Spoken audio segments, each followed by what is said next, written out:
everyone, it's me, Mark the Movie Man, and I'm digging myself out of the What the Frak bin to bring you OC Babes and the slasher of Zombietown. Whoa, jeez.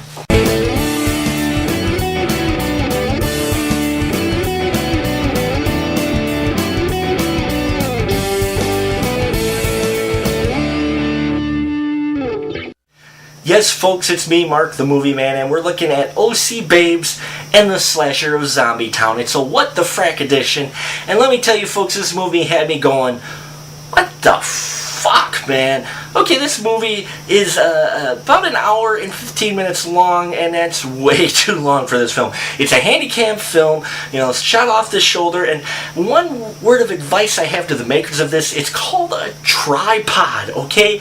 I know you're film students, but you at least have access to a tripod.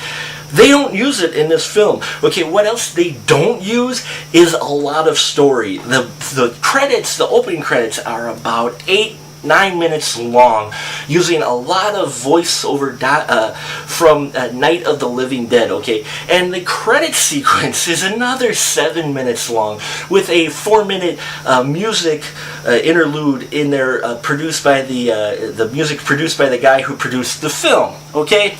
Basically, the concept of this story I enjoyed, okay? The idea of these people trapped in a bar with a serial killer on the inside and zombies on the outside coming in, okay? Now that concept was fantastic.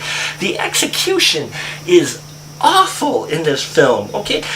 Looking for gore in you look for kind of at least some gore in this handycam type of horror film that's independently shot on a weekend budget sort of thing, but you don't get that, okay? The dialogue seems a lot improv, which on one hand can be very good as long as you have people who can actually improv it, okay? I was disappointed in this film. I know it's a What the Frak film, but some of these are so bad they're good. This is so bad it's bad, okay? There's not a lot of gore, there's not a lot of action, though they did have one topless scene in it, which does give some B horror movies redeeming quality. Not this one, because the topless scene didn't actually serve any purpose or make sense at all. It was kind of just interjected in there, similar to what you may have seen in the Redneck Zombies film, okay? They just show it to show it. Now, it didn't serve any purpose whatsoever, and it was really disjoining for the rest of the story, to where you're going, what the frak's going on, okay? Which is what you'll be asking for most of the film.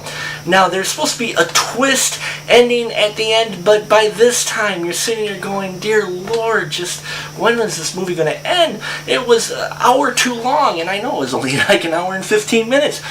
I admire the effort they were doing with the plot, okay? And some of the performances are okay for it, but on the whole, this isn't even good for a handycam film, folks. I would recommend, you know, renting Zombies or, you know, one of those types of films.